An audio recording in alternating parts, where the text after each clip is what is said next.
You are listening to Earn Your Stripes, presented by Cardinal Spirits. Welcome back to another episode of Earn Your Stripes. I'm Max Bielfeldt with Justin Albers. Before we get started, I want to say thanks to our sponsors, Andrew Davis, which is the place to go for custom clothing in Bloomington, Indiana. Just ask Coach Archie Miller, who's looking pretty sharp in his Andrew Davis suits. They take care of you with the best value anywhere. If you're going to get married soon, thinking of getting hitched, go to Andrew Davis. They consult you and make certain you look great on your special day. Your picture will last a lifetime. Dress for it. And if your wedding is in B-Town, use Andrew Davis Groomsmen Lounge, the ultimate pre-wedding destination for guys. Andrew Davis, downtown Bloomington on the Square. Indiana's 3-2 in the Big Ten now, coming off a win against Penn State at home. Hard-fought win, similar to Minnesota. Minnesota was a hard-fought one as well without Reggie Lynch, but Indiana seemed to pull that one out late. They're showing some toughness here with the upperclassmen stepping up, Josh Newkirk making free throws down the stretch, and they look like a different team. Yeah, it's nice, Max, to see them string wins together. I think that's something that we've talked about from the beginning of the season is they've kind of been win one, lose one, up and down, and to string two Big Ten wins in a row together, especially against two teams that are considered to be at least in the middle of the pack, if not the upper echelon of the Big Ten, I think is really promising, especially with Penn State, a team that even when they didn't have necessarily the talent, they always gave Indiana trouble at Assembly Hall. And so to beat a very talented Penn State team, a team that came in at 12-5 and has the leading scorer in the Big Ten and Tony Carr at the point guard position, that's a nice win to get at home, especially coming on the heels of winning at Minnesota. So it's nice to see them get two in a row, and now, like you mentioned, 3-2 right in the midst of the Big Ten as things heat up here. And we mentioned on the last show that these two home games that they had, Penn State being the first and Northwestern on Sunday being the second, it would be nice to win both of those games, at least split. So now they're guaranteed to have done that. So it's nice to see that, especially considering De'Ron Davis, now out for the season with a torn Achilles, missed both of those games, and Indiana won them anyway. Yeah, losing De'Ron's tough. That much-needed size. You're going to see Juwan Morgan playing a lot more five-man. It's going to be interesting because it's a different dynamic of a team. De'Ron made him a little more one-dimensional with his post moves and feeding him in there, and he had a lot of success early. Not as much late. I don't know if he was nursing any little injuries because a lot of times those injuries get led up to with those nagging ones that hang around and finally get you. But yeah, I mean, losing De'Ron will be tough, but I mean, so far so good. I mean, it's all about how you redefine yourself as a team and the dynamics you have with the five guys out there. I think you've seen Josh Newkirk step up against Penn State. You saw Rob have a good game against Minnesota, and now, I mean, I think this Northwestern team coming in on the 14th, that's going to be a really telling game because I mean, Northwestern they've struggled, but they're trying. They're hungry. I mean, they're really hungry. Chris Collins has his team ready all the time. So when they come into Bloomington, you can expect them to be fighting for their lives right there. They want to get back to the NCAA tournament for sure, make it 2 years in a row. And I mean, this will be another big win for Archie Miller's team to string 3 in a row going into Michigan State. Yeah, obviously Bryant McIntosh is their stud, and he's back. He came back for the Minnesota game on Wednesday night, and they looked pretty impressive in that game. And obviously being an Indiana kid, Bryant McIntosh usually plays especially well against Indiana. So that'll be a tough game to win on Sunday. But it's nice, I think, especially given the Davis injury and the lack of depth on this team, that Indiana was able to get a couple of days off here to practice in preparation for that game on Sunday, because they're really relying a lot on guys like Juwan Morgan, who I mentioned played 38 minutes in the game against Minnesota. He played 39 minutes against Penn State. So another 21-11 game, typical numbers from Juwan, but you just wonder if at some point these minutes will catch up with him without a lot of relief on that bench on the front line. Are you concerned at all about that, Max, the fact that he's played now 77 minutes in the last two games? Yeah, I don't think so. I mean, he does a good job of not trying to do too much. He finds open men well. He passes the ball really well. And he's changed so much with his confidence. I mean, I was watching the Penn State game, and he just goes in there. It doesn't matter if he's shooting over Watkins or Tony Carr or anybody. I mean, he's literally just jumps up, shoots it, and he has a great touch around the rim. And he's found his 3-point stroke. I mean, that's been the craziest thing. You saw Justin Smith. He found his 3-point stroke against Minnesota. Really struggled kind of mentally against Penn State here. I mean, he had a couple issues, and I think Archie recognized that and saw it wasn't his day, which may be part of the reason you haven't seen him a ton because of his inconsistency. But I think Juwan's it's really amazing what he's doing. I mean, just the fact that he's putting up these kind of numbers against solid Big Ten teams is really special. So, but overall, I mean, I think that the Big Ten starting to show some strength. Michigan State, who came in and everyone thought was going to run away with it, they've shown a lot of vulnerability, almost dropping one to Rutgers the other night in overtime, and then getting blown out by Ohio State. So, I mean, this conference is not quite as top and bottom as you think. Ohio State's coming out of nowhere, and Purdue's at the top as well, and Michigan State's showing some vulnerability. So, a lot of these teams, if you can pick up a couple wins where you're not expected, they can find themselves in the NCAA tournament, Indiana included. Yeah, and we're going to spend a lot of the show kind of going through the Big Ten, giving an overview, providing some of our power rankings and thoughts on the various teams. Before we go there, Max, I just wanted to mention this point real quick and get your thoughts on it. I was thinking about this the other day, and obviously there's some differences, but I thought it was impossible to ignore some of the parallels between this season and, like we mentioned, that season a couple of years ago when you guys were down and out against Notre Dame, came back and won that game, eventually won the Big Ten crown. A similar thing happened against Notre Dame this year, and then shortly thereafter you lose a player for the season that's considered to be one of your key players in De'Ron Davis. 2 years ago it was James Blackman Jr., obviously. So it's interesting, some of the parallels in between, and like I mentioned, there are differences, but the team has played even better since that injury happened, like they did 2 years ago. And it's just kind of interesting the way that those two seasons have kind of mirrored each other, at least to this point. Yeah, it is. I mean, it's all about the next man up mentality, how your team can figure out how to play without certain pieces. When James went down, we had to figure out what we were going to do. And then we did. I mean, sometimes it takes teams a lot longer than it should. When I was a senior at Michigan, and Karis LeVert goes down with a foot injury, and Derek Walton was fighting the same thing. We had walk-ons playing significant minutes and trying to get wins. And unfortunately, we kind of found our stride right there. March in the Big Ten tournament, it was when Wisconsin went to the Final Four. We took them down to the last couple minutes and almost snuck our way in the NCAA tournament as well. But it's all about how you can adapt, how you can find your confidence with different people on the floor, and how those people can fill that void. When De'Ron Davis goes down, you're going to see a lot more of Juwan Morgan and Freddie McSwain in that post position, and how the guys can play off him. So far, the way they've played off him has been successful. Before we get into our Big Ten section here, Max, you want to tell us about our friends at 10th and College real quick? I know you got the opportunity to live there your 1 year in Bloomington and had a great experience. What do you want our listeners to know about 10th and College and what they have to offer? Yeah, 10th and College is one of the best apartment complexes in Bloomington, if not the best. 10th and College does a great job with taking care of their residents, making sure you have everything you need. Anytime you drop a fork or something in the sink and run the garbage disposal, they're right there to fix it within the day. That's at least how it was for me. So they were very attentive to me, and it was very fantastic to live there. I enjoyed my year living at 10th and College. I think you guys would as well. Go check them out right there on 10th and College, right where you'd expect it. Okay, Max, I think this Big Ten section will be fun to do and interesting, hopefully for the listeners, but certainly for us as well. First, I want to go through each of the first of the 14 teams and just quickly provide the first thought that comes to your mind when you think of that team, whether it has to do with a player or what they're doing lately. And then after that, we'll go through our power rankings in the Big Ten, and we'll probably disagree on a couple, but that's okay.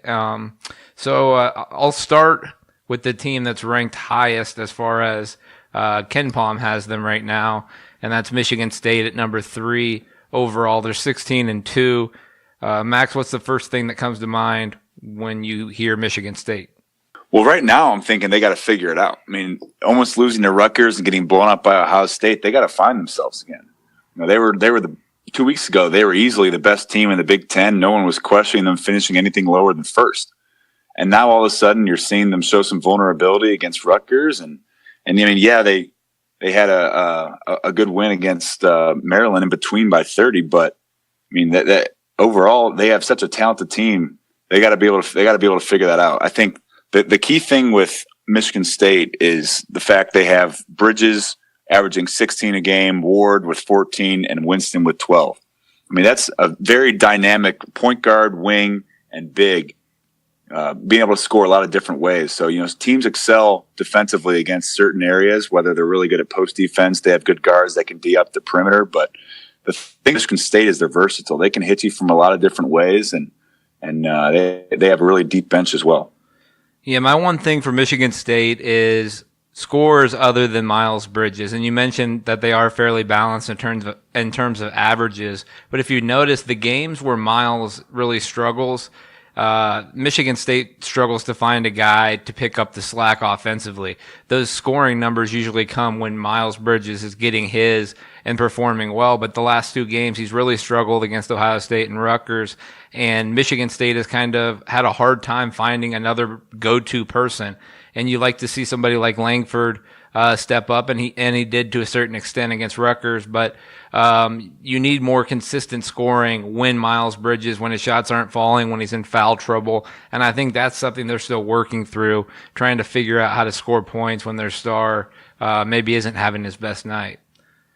The next team, number 4, right behind Michigan State, is Purdue, again at 16-2. Max, your one thing on Purdue. Well, Purdue, I think it's interesting how well they play together as a team. They have a veteran team with Vince Edwards and Isaac Haas and PJ Thompson. They have a lot of guys out there that know what it takes to win. Obviously, winning the Big Ten last year, so nothing's new for them, and they're just kind of taking care of business so far. Hard fought win at Michigan down the stretch. Controversial call against Mo Wagner for Michigan, and Isaac Haas got that free throw to put him up one late, but it was a good call. I mean, trust me, I've had to guard Isaac Haas before too, and it is not easy. But I mean, you got to give him the benefit of the doubt. If he's 300 pounds and 7'2", I can't all of a sudden do things that are illegal to be able to guard him. I mean, just the same way, if I'm trying to guard the fastest guy in the conference, he's going to blow by me. I mean, I can't all of a sudden, just be extra physical with him. It's rules are rules, and Purdue's doing a great job of feeding him in the post. He's averaging about 17 a game, and doing that as well with Edwards outside hitting, and I mean it's pretty impressive what you're seeing from Purdue so far. Yeah, I didn't have as much of an issue with the foul call as I did with the slowing it down to 2 little frames to reverse that call on the possession before that, but that's a different issue. My one thing on Purdue is just experience. I mean, they're an older team. They have smart guys like Dakota Mathias that just know how to play and win games late. And then I think they have the killer instinct. I really like what I've seen from Carson Edwards. He's a guy that just kind of has that look in his eye, kind of like Yogi Ferrell did, and other guys in college basketball in the past, where you fear him if you're playing him late in the game that he's going to make the shot that ultimately wins the game for Purdue. So I like their experience. I like their toughness, and they're definitely going to be tough for everybody to handle in the Big Ten as we go forward. The third team, Max, you're very familiar with this squad. Michigan at 14-4. One thing that comes to mind on them. So I think for Michigan, it's Charles Matthews, the Kentucky transfer, and how well he's played. He's really changed the dynamic of that team. I went and played some open gym with them this summer when I was up in Ann Arbor, and I was really impressed with him.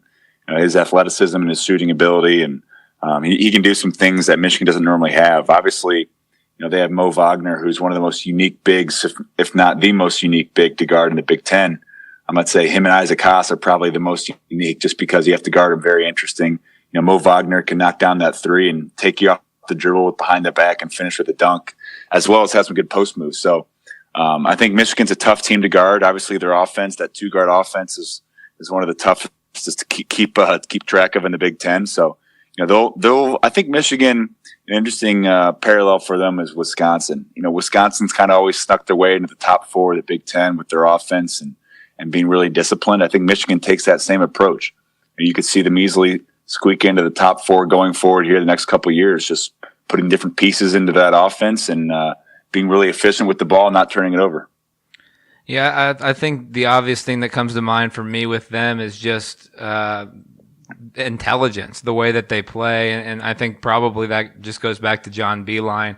They are probably not the most talented team in the conference and maybe not even close to the most talented, but they get the most out of what they have. They play at a relatively slow tempo. I think their tempo is ranked 346th in the country. So they don't rush anything. They play smart and they're always in the game. Like you saw against Purdue, a game they really could have easily won.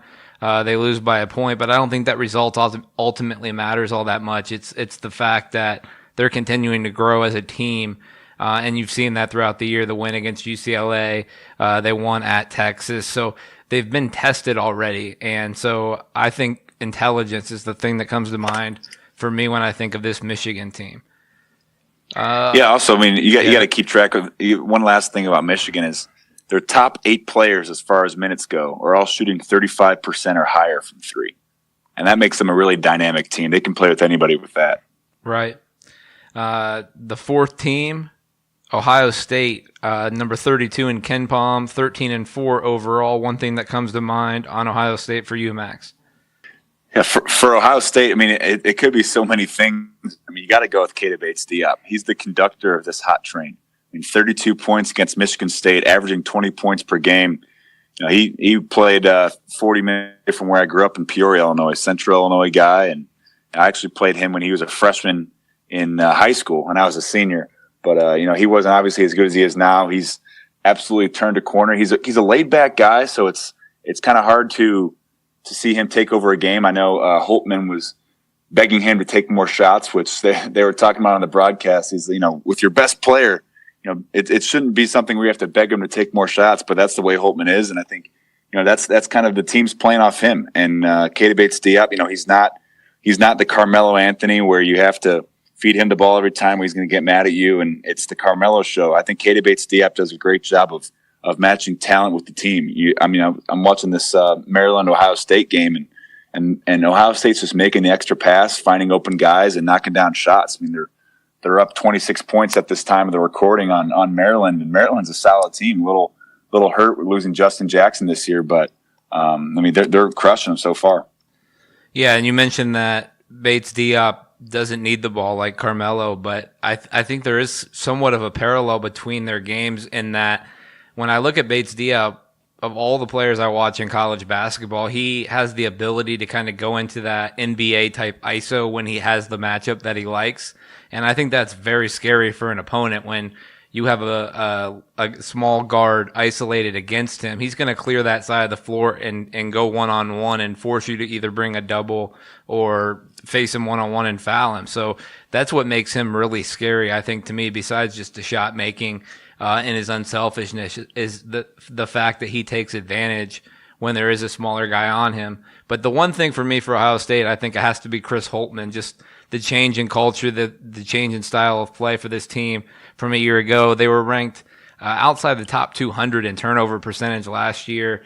They're only turning it over. I mean, it's not great, but 18% of their possessions, they're in the top 100 in that category. So that's a drastic improvement from one year to the next, and they're doing it without a deep bench. So I think that's really impressive, the fact that they've been able to string now 3 wins together in a row. By the time you hear this podcast, it could be 4 if they beat Michigan or if they beat Maryland. So I think Chris Holtman has done a great job in his first year with this team. And as we've seen with Indiana, it's difficult to institute an entire new philosophy and coaching style this quickly. And so I think that's extra impressive in regards to Chris Holtman and Ohio State.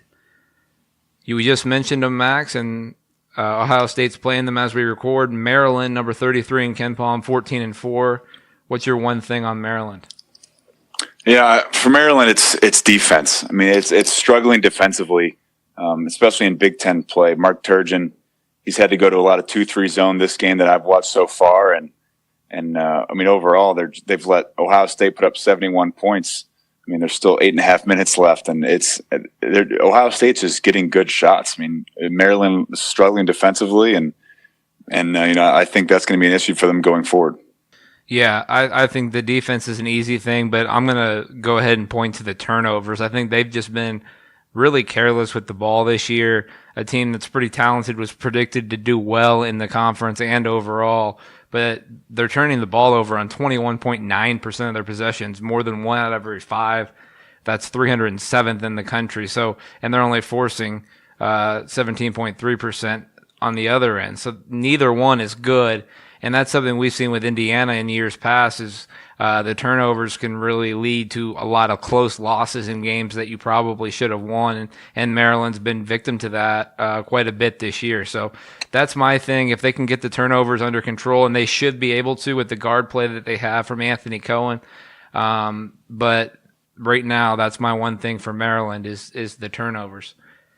Next team on the list, we just saw them at Assembly Hall. Number 44 in KenPom is Penn State at 12-6. Max, one thing on Penn State. Penn State, another one, 5 guys averaging double figures. Very talented team, just can't quite put it together with some missed free throws late against Indiana and just some mental errors with some turnovers. So, it's talent, but lack of execution, what I have for Penn State. Yeah, and for me, it's just growing pains. A lot has been expected of this team, and it's a program that hasn't traditionally been good in basketball. So it's growing pains in trying to become a real threat in the Big Ten and nationally. That's not an easy thing to do for a program that's not traditionally been good. And they have the talent now. It's just about consistently putting it together, and they haven't been able to do that. You look at their last 4 games, their last 5 games. They lose to Rider, beat Coppin State, lose to Maryland, beat Northwestern, lose to Indiana. So they're alternating wins and losses. They can't find that consistency, especially away from home. So I think growing pains are a big part of what's going on with them, and that's my one thing for Penn State. Minnesota coming in at number 57 on KenPom. A lot of issues with them. 13-5 overall. What's your one thing, Max? It's culture. Minnesota losing Reggie Lynch to that whole situation of the sexual assault allegations. That's a shock to a program. It's easy to say, he's going to be out of the game. How are they going to play without him? But it creates ripples. When that kind of stuff happens, it's the coach is concerned about it the whole time. They're trying to figure out what's going on. The players are always having the back of their mind, and it's distracted. So the culture of that program is a little bit of array, and I think you see that with how they played lately. Yeah, I really don't have a different thing for them than you do. I would just say, for their sake, I hope that guys like Jordan Murphy and Nate Mason, these veteran guys that have been around and produced, can kind of right this ship and help the program fix that culture. It's not going to be an easy task given everything that's surrounding that program right now. But you hope that veteran guys like that can kind of lead them back on the right path. And if they don't get there this year, at least lead them on the right path for the years to come for Richard Pitino and company. Next on the list is Northwestern at 59. They'll be at Assembly Hall on Sunday. They're 11-7. Max, your one thing on Northwestern. So Northwestern's interesting because, obviously they've kind of had a little bit of a fall off since last year. They just played with so much heart last year going into the tournament, and they beaten Gonzaga. Actually, I thought that was that bad call late with the goaltending that didn't get called, but that was tough. But overall, Northwestern, I think the biggest thing for them is just finding themselves. It's kind of vague, but they've shown some light. They've had some decent games, but just haven't quite put it together. They've had close ones. They pulled it out against Illinois, lost a close one to Purdue, lost in Nebraska by 15, and then Penn State by 15 the past 2 games. It's just, but obviously, they had that Minnesota win lately, but they took advantage of a Minnesota team that's really shown to be, like we were just talking about, not quite what they need to be. Northwestern's a tough one. I think, you need a little bit more data with them. This Indiana game on CBS will be interesting. This is going to be a big one for both teams to figure out who they are. And like I said last podcast, from an Indiana perspective, with Penn State and Northwestern coming up, they can take both of these that just gets your confidence way up for the rest of the season. Yeah, my one thing for Northwestern is just 3-point defense. They've really struggled to defend the three-pointer all year, and I know they've had some injury problems and haven't always been healthy, but you should be able to defend the three-pointer better than they have. They're allowing opponents to shoot 37.4%, which ranks near the bottom of the NCAA, and they're allowing opponents to get 31.3% of their points off of three-pointers, which is also an issue. So I think if they can shore that up, and I'm not sure if that's fluky or if that's something that Chris Collins can get fixed there, but if they can start defending the three-pointer better, I think they win a lot of these close games, especially now that they have Bryant McIntosh back and fully healthy. Maybe they can turn a corner here, but hopefully not on Sunday for Indiana's sake. Next team on the list at 9-9, number 73 in KenPom is Wisconsin. Max, your one thing on Wisconsin? So Wisconsin, it's about fighting the injuries and really, running their offense as efficiently as they can, because that's how they're going to win. They're, one of the least talented teams in the conference. When you take Happ out of the picture, you put Happ in there, and it's putting a lot of baggage on one guy's shoulders. They're on a 2-game losing streak, and they're going to Purdue to try to break that streak. And Happ's historically really struggled playing against Haas with his size, because he's so fundamental down low and he's so crafty. But Haas is such a unique guy to play defense on him because he's so large. I think that's something that's really underrated. So look for Wisconsin to go into Purdue and add a third loss to this streak. Yeah, the thing that sticks out for me with Wisconsin is the lack of a marquee win. I mean, like you mentioned, they've lost 2 in a row, and those 2 games were to Rutgers and Nebraska, not thought to be legitimate contenders in the conference. Probably their best win to date would be at Penn State, and that came fairly early. That was one of those early Big Ten games in early December. But they've lost all the other Big Ten or all the other marquee games that they've played. Lost to UCLA, Baylor, Xavier, Virginia, Ohio State, Marquette.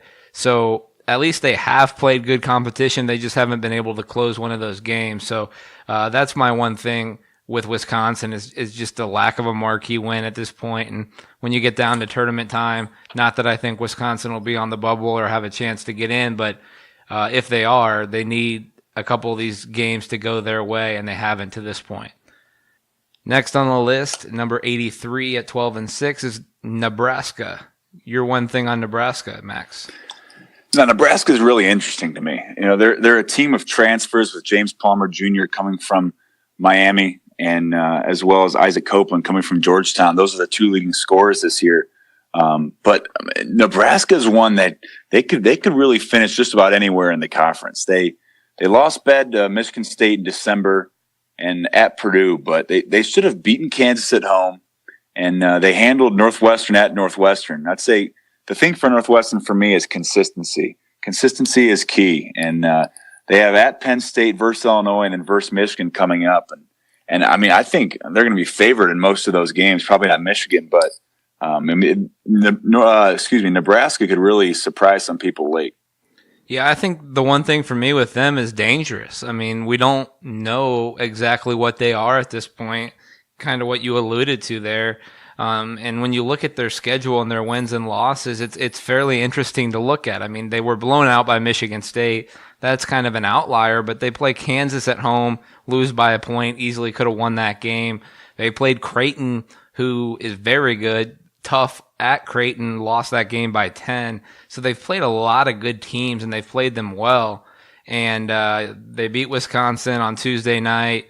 They lost to Purdue by 12. So they've been in a lot of the games that they have lost. So it's hard to put a finger on exactly who they are or what they will be at this point. And I think that is somewhat dangerous for the rest of the teams in the conference because they're still trying to figure it out themselves. Next on the list is Illinois, 10-7. They're number 87 in KenPom. Your one thing on Illinois?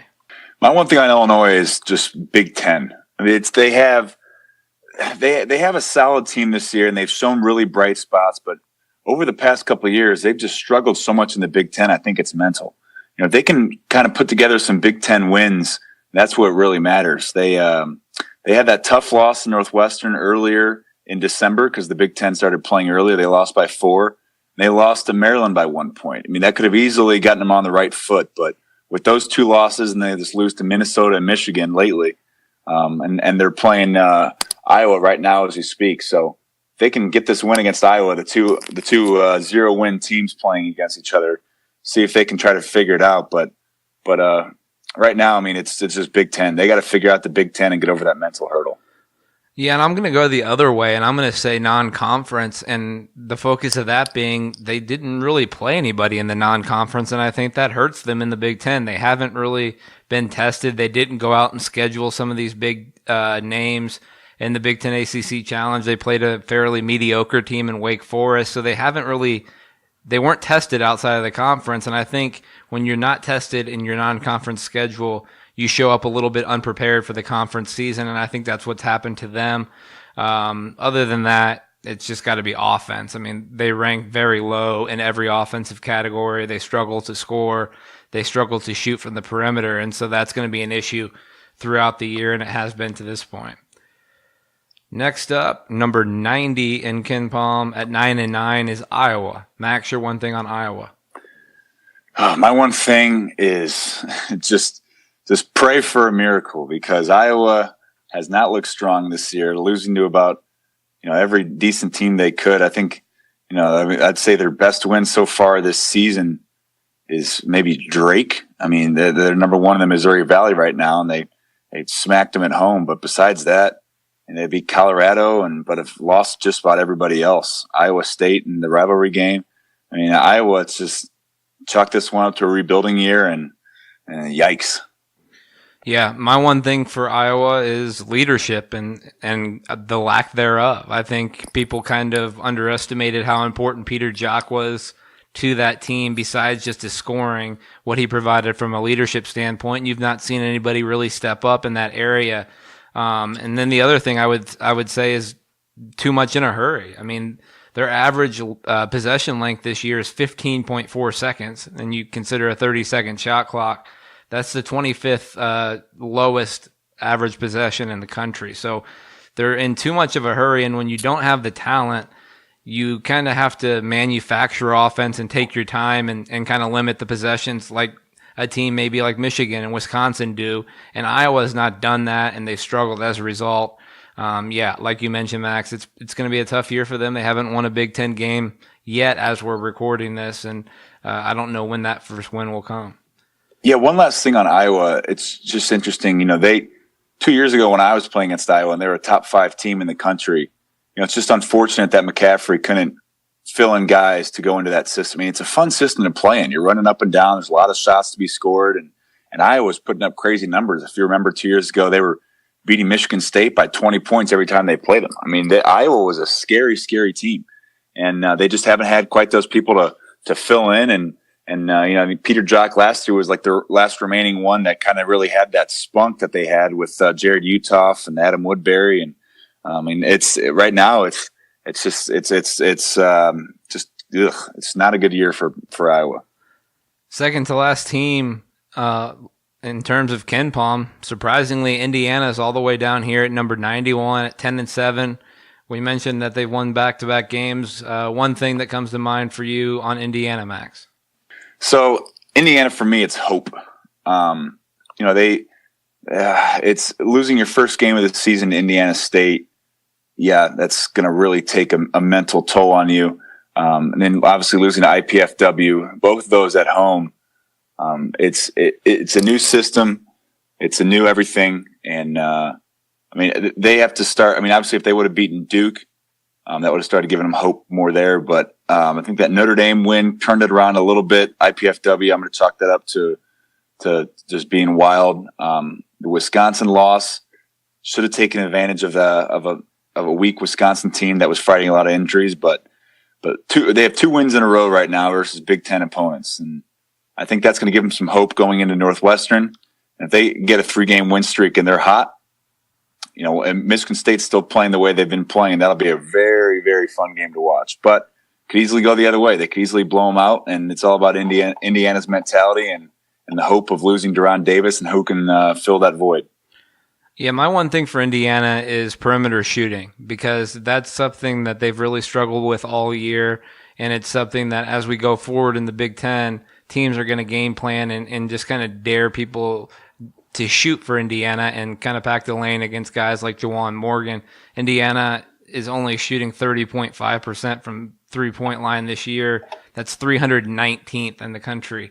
So that's obviously been a big issue. That's no surprise, but you need guys like Robert Johnson, Josh Newkirk, Colin Hartman, to make their 3-pointers more consistently. And like you mentioned earlier in the show, Max, Juwan Morgan has started to shoot and make 3-pointers more than he did early. So if they can get that kind of production and kind of force teams to play honest defense, I think that'll help them a lot going forward. So that's my one thing with Indiana. And finally, Rutgers checking in at number 110. They certainly looked a lot better than that against Michigan State on Wednesday night when they pushed them all the way to the wire at Michigan State, a team that was coming off a disappointing loss to Ohio State. You figured they would have blown Rutgers out. They did not. Your one thing on Rutgers. So Rutgers, they're what they did to Michigan State was interesting. I think Rutgers, it's all about finding themselves. They've tried for years to establish themselves in the Big Ten Conference, having some notable wins, beating that Wisconsin team a couple of years ago that had Kaminsky and Decker and Nigel Hayes. But for them, it's about establishing themselves.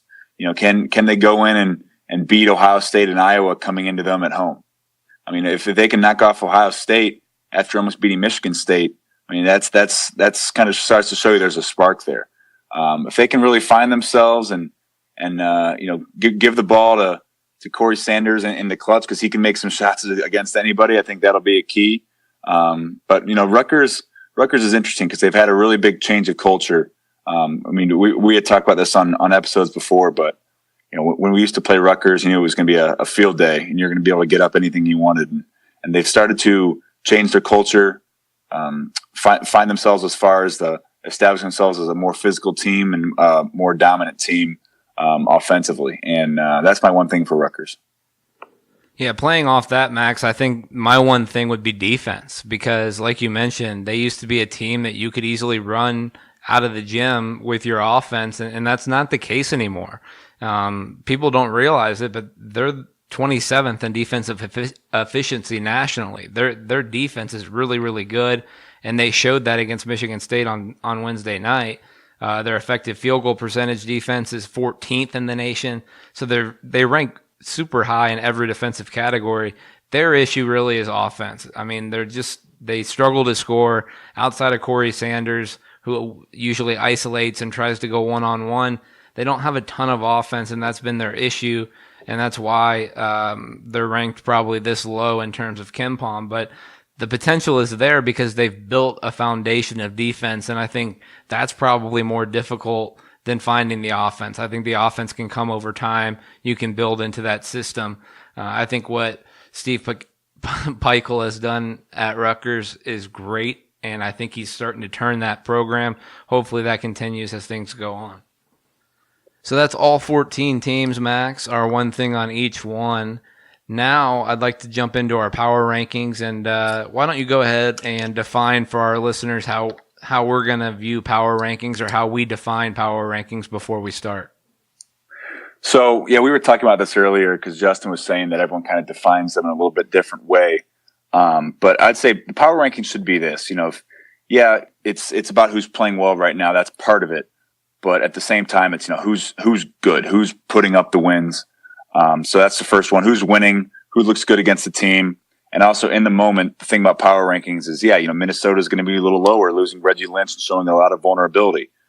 Michigan State may still be the best team in the conference, but right now they've almost lost 2 of their last 3. So that's how I kind of do my power rankings. And I'll go ahead and take you through those. So I'll start from the bottom. I got Iowa at the bottom, just for all the reasons we just described. They got to find themselves big time. Illinois is next. That's why this Iowa-Illinois game is going to be interesting. Who's going to be the bottom of the barrel? I actually have Wisconsin at number 12. I think they fought a lot of injuries and showed some heart, but I think that it's pretty much a one-man show. Losing Demetric Trice, it's pretty much Ethan Happ. How good is Ethan Happ? And when you have one man in the Big Ten, that's it's not going to do much for you. Actually, have Rutgers at 11. I think they've started to show some strength lately. Beat Wisconsin at home, which was a pretty big win for them because beating Wisconsin is obviously big in Rutgers' book and a lot of people's book. Wisconsin's traditionally a tough team, and the past 5-10 years they've been a basketball powerhouse. After Rutgers at 10, I have Minnesota. Like we were talking about earlier, the culture of Minnesota is tough. Losing Reggie Lynch is going to be a huge thing to come back from, and look for Jordan Murphy to kind of be that black hole that sucks in all the offense and everything that Reggie Lynch brought to the table. See if he can pick that up. At 9, I have Penn State. I think Penn State, one of the most talented teams in the conference, but they just they got to be able to win these games. That Indiana game, they had plenty of chances to win, but they just couldn't. Number 8, I have Northwestern. Northwestern's going to be a team that they're not playing at their normal home environment right now. They're playing at Allstate Arena where DePaul University plays. So they're having a little bit of a home court disadvantage there this year. So home games are going to be a little tougher, but look for Northwestern with Scotty Lindsey to find his stroke going forward and start knocking down some shots. I got Maryland at number 11. I think Maryland's sitting at 3-2 in conference, but they're down 23 points to Ohio State with a minute left. They're about to be 3-3, showing a lot of vulnerability. Number 6, I actually have Indiana. Indiana, they have the momentum going. 2 games in a row at the time of this podcast. And, Josh Newkirk making free throws late is huge. I mean, I think there's something to be said for finishing games. And if your point guard's making free throws late, that's big. And Juwan Morgan's just going to keep doing what he does. Number 5, I actually have Nebraska. I've been very impressed with them. The 2 transfers coming in have kind of changed the dynamic of that Tim Miles team. I think Nebraska could be a team that, easily we were talking about them being a little bit of a wild card. Nebraska can be that team that puts some wins together that Nebraska traditionally doesn't win. Number 4, I have Michigan. I think it's just the way they're the old Wisconsin offense, honestly. Running that 2-guard offense, they're tough to guard. They have 8 players that shoot above 35% from 3 that are averaging the most minutes. So I think Michigan's going to be a good team this year that really finds their groove late, as they tend to do. Number 3, I have Michigan State. I would put them obviously a lot higher, but they've shown a lot of vulnerability late. Miles Bridges has been struggling, and like Justin was saying, when Miles Bridges is struggling, the team has to kind of figure out what the dynamic of their team is going to look like.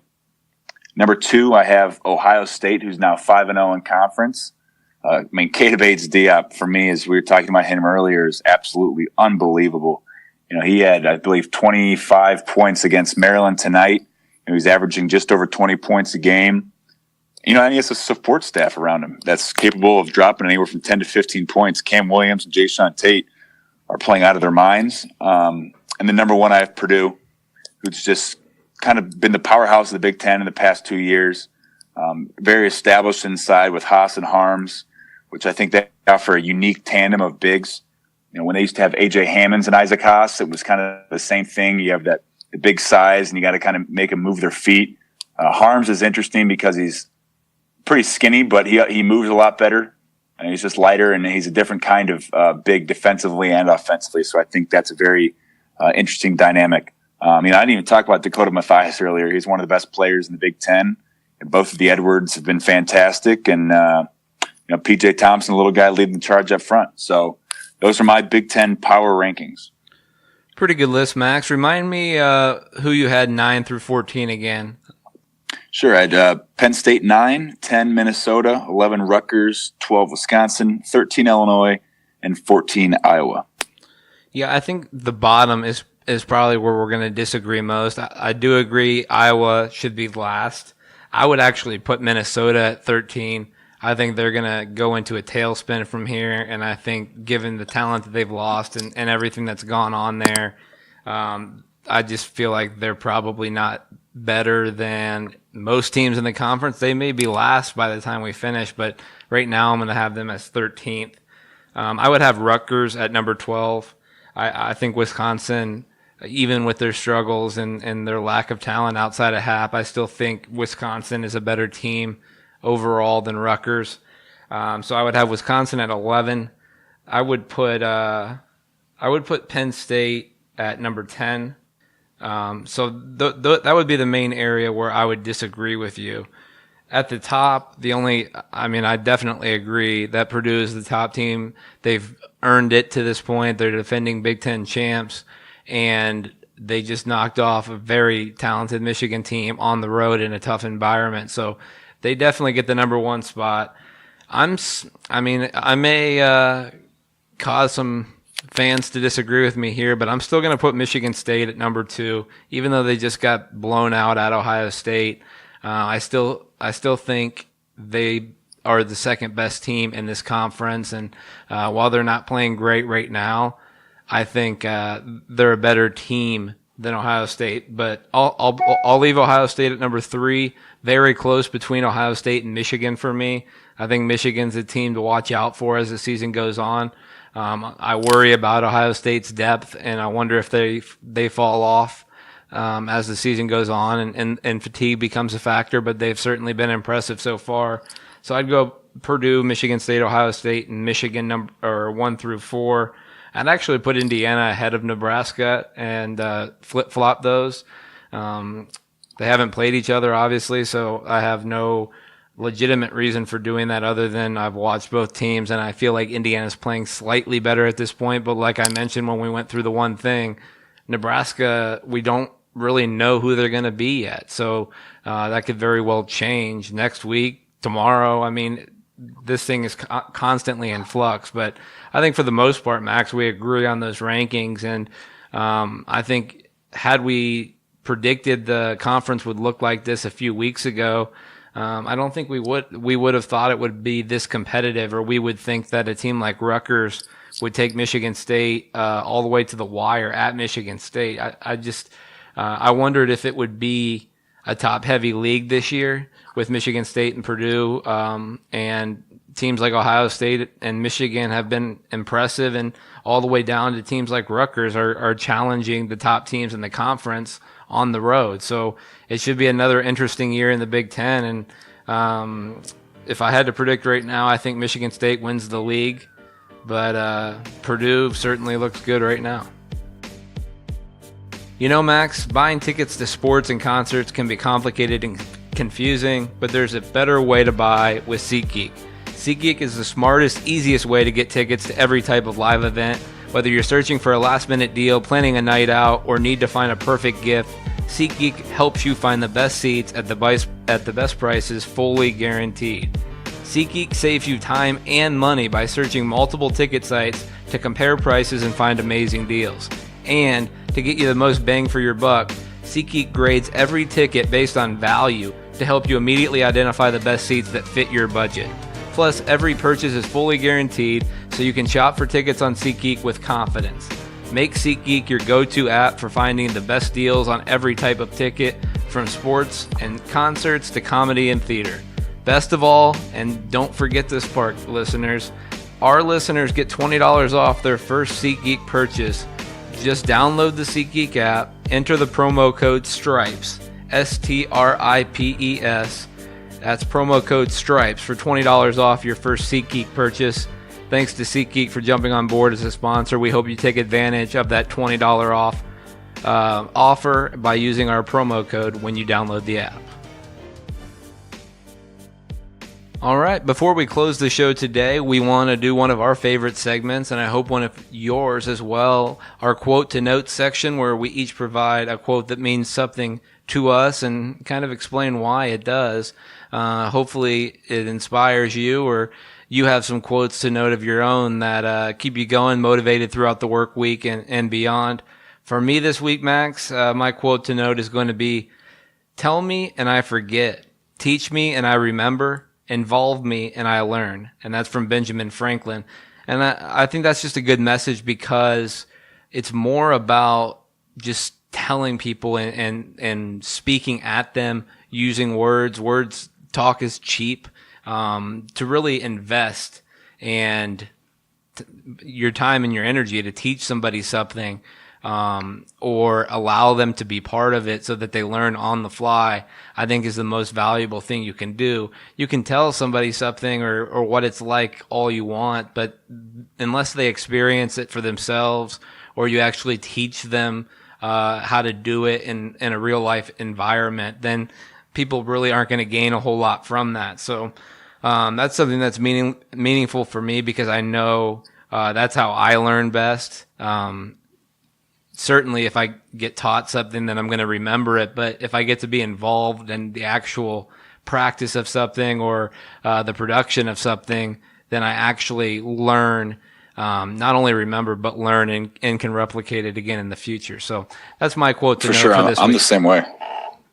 Yeah, I'm definitely the same way. I mean, if you involve me, I learn. It's like podcasts, right? I mean, I didn't know anything about this, and I could have read 3 books about it and probably wouldn't have learned as much as I had just actually diving into it. And I think so much today, we're worried about the knowledge we know before we try to get into something. Sometimes it's best just to go into it and then learn on the process and learn on the fly. And I actually really like that quote. My quote to note is John Wooden. I think basketball fans might know him. He said, "Be more concerned with your character than your reputation, because your character is what you really are, while your reputation is merely what others think you are. The true test of a man's character is what he does when no one is watching." And I think that's a one that you can live by easily. I mean, if John Wooden's preaching that as a coach, you can tell why his teams are good because they have their heads screwed on right. I mean, it's so true. I mean, growing up, I've noticed at least, you're expected to act a certain way, but as soon as that's really who you are, and you really have those core things, that's when it really, it changes your lifestyle, it changes your mentality toward everything. So that's my quote to note, John Wooden.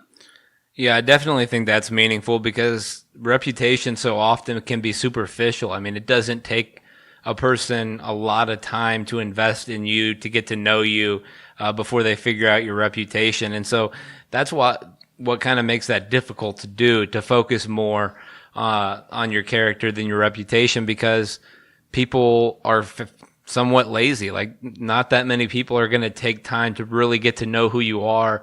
And you really have to do that to understand what a person's character really is. You can figure out what their reputation is without even really talking to that person. But to understand their character, you have to invest time and really get to know them. And not that many people are willing to do that. And I think that's why people are focused on their reputations more so than their character and the way they're perceived externally, rather than just worrying about being the best human beings that they can be, having the best quality of character, and not worrying about what people think. If people get to know you and they see your character, that's great. But if they don't, then you know what your character is, and that's really, in the end, all that matters. So I like that one as well, Max. That's all for today's episode of Earn Your Stripes. I hope you enjoyed the show, our breakdown of the Big Ten. Let us know if you agree, disagree with our power rankings, our thoughts on the various teams, and who you think will win the Big Ten, where you think Indiana fits into that picture. You can email me, jmalbers@indiana.edu, and obviously you can find us both on Twitter. Before we go, I want to quickly thank our presenting sponsor, Cardinal Spirits. They've been with us since the very beginning. And they have 2-ingredient cocktails you can make during a media timeout. You don't even need a recipe. Cardinal Spirits are so flavorful and high quality, you don't want to hide them or cover them up. For day games, I recommend a Bramble Screwdriver with Bramble Black Raspberry Vodka and Orange Juice. And for night games, you might consider trying the Lake House Spiced Rum and Coke. You don't want to be the guy who pulls out a cocktail shaker during a game, so just keep it simple and classy. And if you mention Earn Your Stripes when you visit Cardinal Spirits in Bloomington, you'll get 15% off your total order. Again, mention Earn Your Stripes when you visit, 15% off your total order. To see a full list of products, you can visit cardinalspirits.com. Thank you to Cardinal Spirits for being our presenting sponsor. That's it for this episode of the podcast. Thanks, Max. Appreciate it as always. And we'll see everybody back next Tuesday.